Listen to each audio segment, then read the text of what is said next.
Hello everyone, welcome to my YouTube channel. आज हम UGC net समाजशास्त्र के दिसंबर 2012 में जो थर्ड पेपर आया था उसको हम करेंगे। तो इसका फर्स्ट पार्ट हमने इससे पहले की वीडियो में कर लिया है। 41 क्वेश्चन थे कुल उसमें, और आज उसके आगे का इस वीडियो में कंटिन्यू करेंगे। तो चलिए स्टार्ट करते हैं आज का फर्स्ट क्वेश्चन। निम्नलिखित में से किसने नौकरशाही के लिए तर्क वितर्क किया और भारत में राष्ट्र निर्माण में योगदान दिया?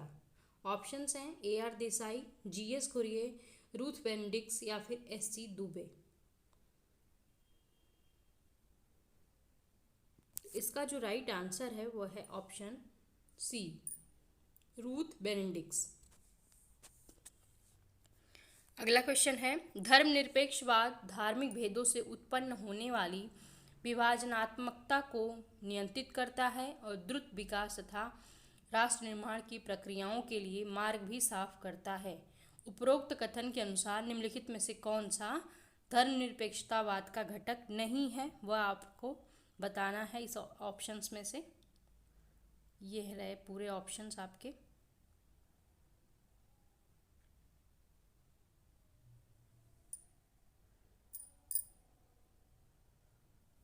इसका जो राइट आंसर है वह है ऑप्शन डी, आदिम निष्ठाएं समाज में सामाजिक अभियांत्रिकी का हिस्सा हैं।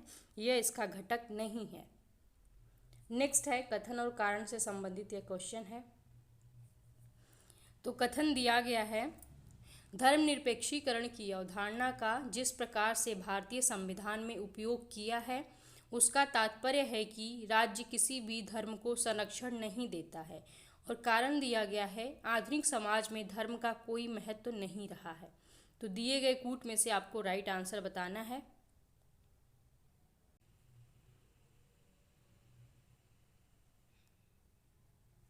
तो इस क्वेश्चन का जो राइट आंसर है वह है ऑप्शन सी, ए। और ए सत्य है और आर असत्य है, और आर ए की सही व्याख्या नहीं है। अगला क्वेश्चन देखते हैं हम। सूची एक को दो से सुमेलित करना है। एक तरफ बुक्स के नाम दिए गए हैं, दूसरी तरफ राइटर्स के नाम हैं। तो इन्हें हम चलिए मैच करके देखते हैं।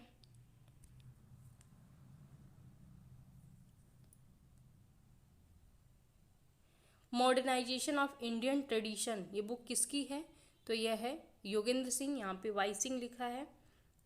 तो ए का A, when a great tradition modernises किसकी बुक है? तो यह है एम श्रिंगर की। Caste in modern India M N Srinivas की। और कास्ट क्लास एंड पावर आंदे बेतेई की। तो ये चारों ऑप्शन ऑलरेडी मैच्ड हैं, तो ए ऑप्शन इसका राइट आंसर हो जाएगा। अगला क्वेश्चन देखते हैं। यह किसका कथन है कि भारत में परिवर्तन की दिशा परंपरा उन्मुखीकरण से आधुनिकीकरण की ओर रैखिक विकासात्मक रूप निरूपित करती है? M N Srinivas, S C Dube, Milton Singer या फिर योगेंद्र सिंह। तो इसका जो राइट आंसर होगा वह है ऑप्शन डी, योगेंद्र सिंह। अगला क्वेश्चन है, कथन और कारण से संबंधित यह क्वेश्चन है।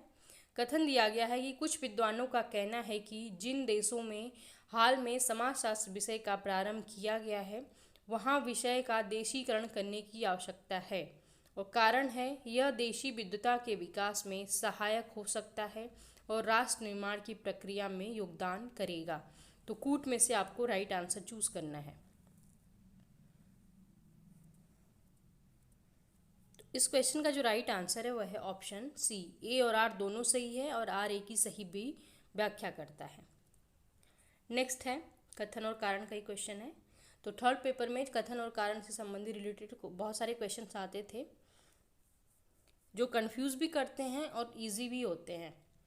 तो कथन दिया गया है, शिक्षा के निजीकरण का उद्देश्य शिक्षा की गुणवत्ता को उन्नत करना है, और कारण है शिक्षा के निजीकरण के फलस्वरूप शैक्षिक संस्थानों का छत्रक विकास हुआ है। तो कूट में से आपको राइट आंसर बताना है। तो इसका जो राइट आंसर है वह है ऑप्शन ए, ए और आर दोनों सही है और आर ए की सही व्याख्या है। नेक्स्ट है, भारतीय संविधान के किस अनुच्छेद के अंतर्गत शिक्षा का अधिकार मौलिक अधिकारों के रूप में लागू किया गया था? अनुच्छेद 14, अनुच्छेद 21, अनुच्छेद 21 का ए और अनुच्छेद 16। तो किस अनुच्छेद में शिक्षा का अधिकार दिया गया था मौलिक अधिकार के रूप में?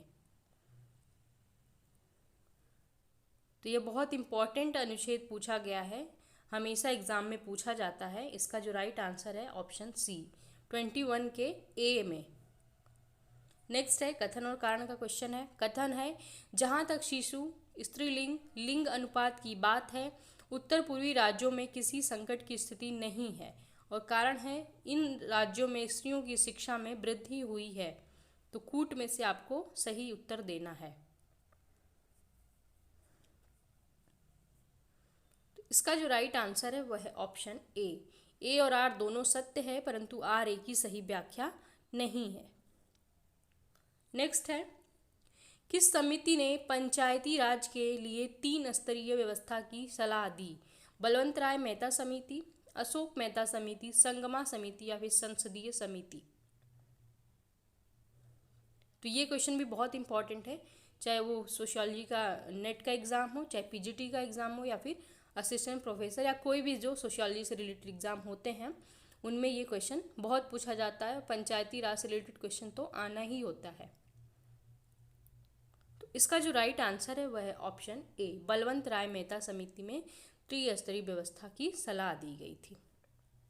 नेक्स्ट है, नगरीय उन्मुखी विकास कार्यक्रमों से नगरीय केंद्रित रोजगार सृजित हुए हैं, जिसका परिणाम निम्नलिखित हुआ है।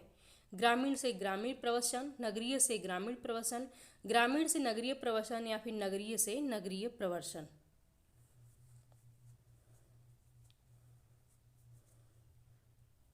तो इसका जो राइट आंसर है वह है ऑप्शन सी, ग्रामीण से नगरीय प्रवर्सन। नेक्स्ट है, कृषक समाज संरचना की विशेषताएं निम्नलिखित में से क्या हैं? तो 4 ऑप्शन दिए गए हैं और नीचे दिए गए कूट में से आपको सही आंसर बताना है। कृषक सामाजिक संरचना की विशेषताएं पूछ रहा है। तो इसका जो राइट आंसर है वह है ऑप्शन सी, फर्स्ट, थर्ड और फोर्थ। भूस्वामी तथा भूमिहीन मजदूर भी होता है, और किसान तथा ग्राम साहूकार, किसान तथा फसल साझेदार, किंतु भूस्वामी तथा व्यापारी नहीं। नेक्स्ट है, भारत में किसान आंदोलन असफल हुआ क्योंकि 4 ऑप्शंस हैं, बताना है कि किस कारण से भारत में किसान आंदोलन असफल हुआ। तो इसका जो राइट आंसर है वह है ऑप्शन डी, आंशिक भूमि सुधार किए गए हैं। चलिए नेक्स्ट क्वेश्चन देखते हैं। आधुनिक भारत में पंचायतों का निम्नलिखित रूप में से विशेषित किया जाता है। तो पंचायत की विशेषताएं मेनली पूछा गया है, तो दिए गए कूट में से आपको विशेषताएं बतानी है।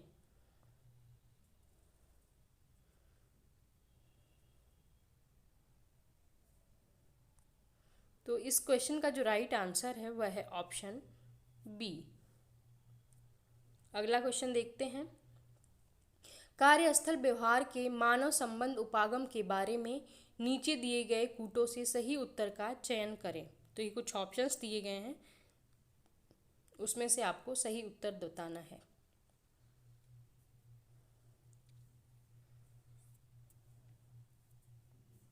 तो इसका जो राइट आंसर है वह है ऑप्शन डी।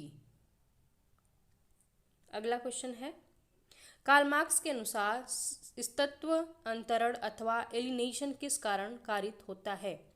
तो कभी कभी हिंदी जो वर्ड होता है ना, ये कंफ्यूज कर देता है और आते हुए भी हम इसमें गलतियां कर देते हैं। तो एक बार इंग्लिश हिंदी दोनों देख के क्वेश्चंस को फिर आंसर करना चाहिए। तो इसका जो राइट आंसर है वह है ऑप्शन डी, उपरोक्त सभी। नेक्स्ट क्वेश्चन है, वर्ष 1956 के अनुसार दौरान सरकार श्रम संघों और भारत से नियोक्ताओं के प्रतिनिधियों से निर्मित स्टडी ग्रुप ने प्रबंध के कर्मकारों की सहभागिता के अनुभव का अध्ययन करने के लिए किन देशों का दौरा किया?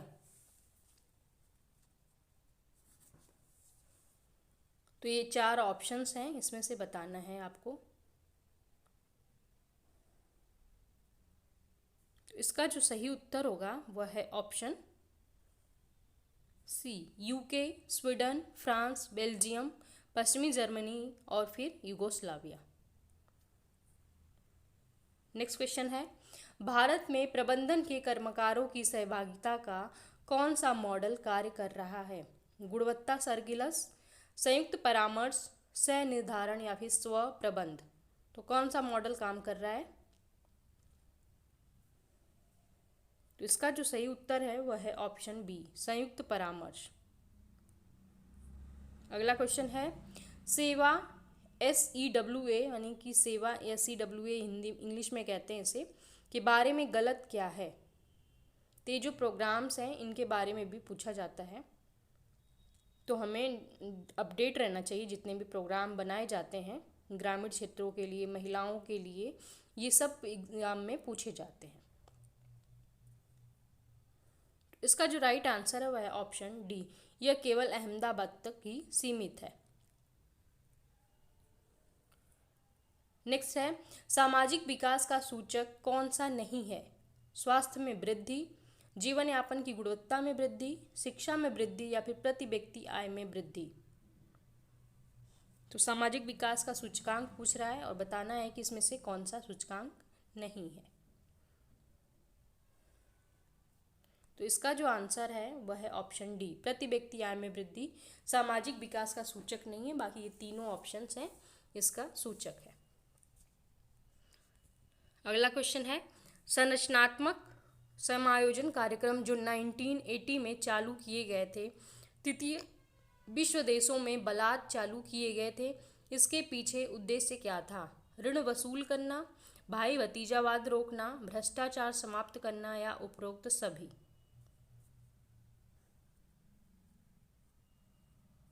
तो इसका जो सही आंसर है वह है ऑप्शन डी, उपरोक्त सभी। नेक्स्ट है, भारत ने विदेशी शासन से स्वतंत्रता प्राप्त के बाद से आर्थिक विकास का मिश्रित मॉडल अपनाया, परंतु उसे LPG नीति को अपनाने के लिए बाध्य किया गया था। भारत में किस वर्ष में LPG नीति को आर्थिक विकास के मॉडल के रूप में अपनाया गया था?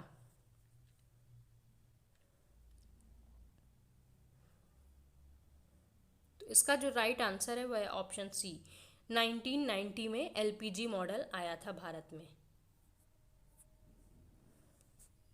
लोकलाइजेशन, प्राइवेटाइजेशन और ग्लोबलाइजेशन। नेक्स्ट है, यह किसका विचार है कि सामाजिक अशांति का कारण पूंजीवादी विकास पथ में ही गड़ा है? AR देसाई का, GS खुरिये का, DP मुखर्जी का या फिर सुरजीत सिन्हा का? किसका विचार है यह बताना है आपको। तो यह विचार है AR देसाई का, ए ऑप्शन इसका राइट आंसर है। नेक्स्ट क्वेश्चन है, विकास का वर्ल्ड सिस्टम थ्योरी विकसित तथा विकासशील देशों के बीच संबंधों को स्पष्ट करता है। निम्नलिखित में से किसने विकास की वर्ल्ड सिस्टम थ्योरी प्रतिपादित की? तो ये बहुत इंपॉर्टेंट क्वेश्चन है। ऑप्शन है इसके Gunnar middle, Wallerstein, MK Gandhi या फिर A सेन। तो वर्ल्ड सिस्टम थ्योरी किसने दी थी? तो ये दी थी वॉलस्टीन ने। बी ऑप्शन इसका राइट आंसर हो जाएगा।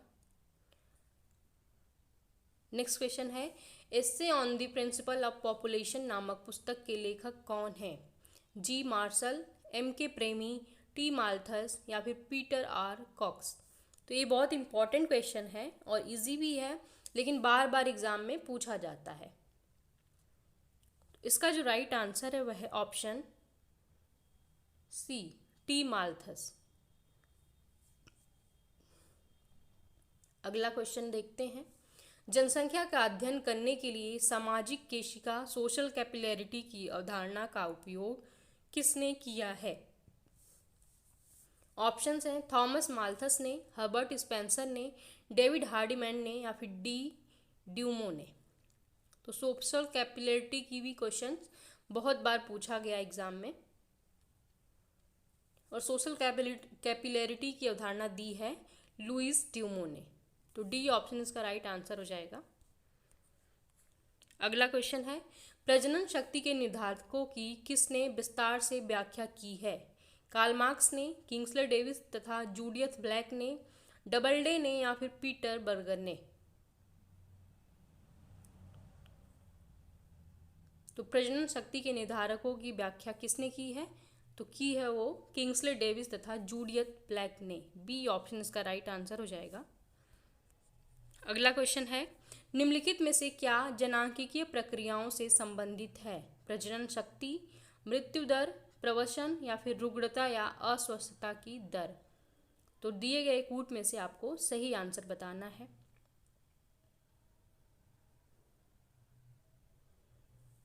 तो इसका जो राइट आंसर है वह है ऑप्शन सी। नेक्स्ट है, सूची 1 को 2 से सुमेलित करना है। तो ये क्वेश्चंस हैं, आप लोग अच्छे से पढ़ लीजिए इससे पहले, फिर मैं इसका राइट आंसर बताती हूँ।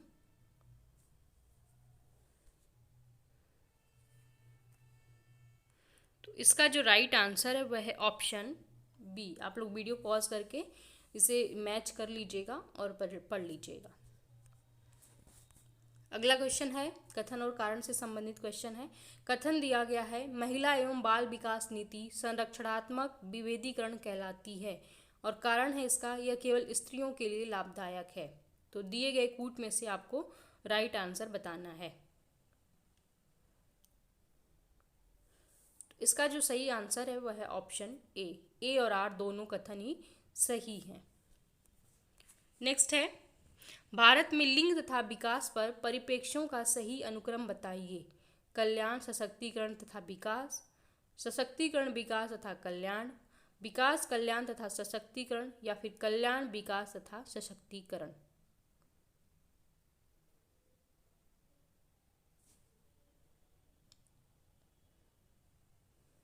तो इसका जो सही अनुक्रम है वह है ऑप्शन डी, कल्याण, उसके बाद विकास होता है, देन सशक्तिकरण होता है।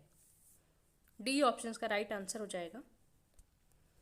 नेक्स्ट है, कई अंतर्राष्ट्रीय सभाओं ने वैश्विक परिप्रेक्ष्य से विकास के नारीवादी विजन के बारे में घोषणा की है। इन अंतर्राष्ट्रीय सभाओं को उनके आयोजित होने के क्रम में व्यवस्थित करें। नीचे दिए गए कूटों की सहायता से उत्तर देना है। तो ये इसके ऑप्शंस हैं और इस कूट में से आपको सही आंसर बताना है। आप चाहें तो इस वीडियो को पॉज करके इस क्वेश्चन को अच्छे से पढ़ सकते हैं, इम्पॉर्टेंट है ये क्वेश्चन। तो इसका जो राइट आंसर है वह है ऑप्शन डी। नेक्स्ट है, इको फेमिनिज्म के विकास का मुख्य आधार क्या है? ऑप्शंस हैं, औद्योगिक समाज में वनोन्मूलन, स्त्रियों का जीवन एवं प्रकृति से उनका संबंध, प्रदूषण तथा पर्यावरणीय पतन, या फिर वैश्विक उष्मीकरण।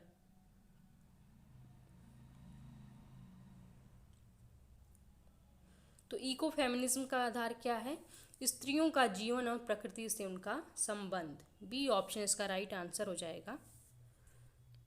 नेक्स्ट है, मैच कराना है, और ये मैचिंग जो है बहुत ही इम्पॉर्टेंट है, वुमेन सोशियोलॉजी से रिलेटेड, और बार बार एग्जाम में पूछे जाते हैं किसी न किसी रूप में।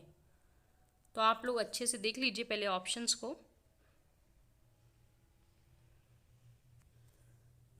तो चलिए इसे मैच कर लेते हैं। साइमन द बुआ की बुक का नाम क्या है? तो इनकी बुक का नाम है, बहुत ही फेमस बुक है, द सेकंड सेक्स। तो एक का 3 और भी मैच कर लेते हैं। मैरी वॉलस्टोनक्राफ्ट की बुक है the vindication of the rights of women. B का 4। तो ए ऑप्शन इसका राइट आंसर है। सुलामित फायरस्टोन, इनकी बुक का नाम है द डायलेक्टिक्स ऑफ सेक्स, और जूलियट मिचेल का है वुमेन एंड स्टेट। तो ए ऑप्शन इसका राइट आंसर हो जाएगा। तो ओके फ्रेंड्स, आज का ये लास्ट क्वेश्चन था। यहाँ पे ये जो पेपर आया था दिसंबर 2012 का, दोनों पार्टों में कंप्लीट होता है। मिलते हैं नेक्स्ट वीडियो में नए क्वेश्चंस पेपर के साथ। तब तक के लिए धन्यवाद। अगर आपको वीडियो अच्छी लगी तो प्लीज़ इसे लाइक करिए, और अगर चैनल पे नए हैं तो चैनल को सब्सक्राइब कर लीजिए, जिससे आने वाली वीडियो का नोटिफिकेशन आपको मिलता रहे। वीडियो देखने के लिए बहुत बहुत धन्यवाद।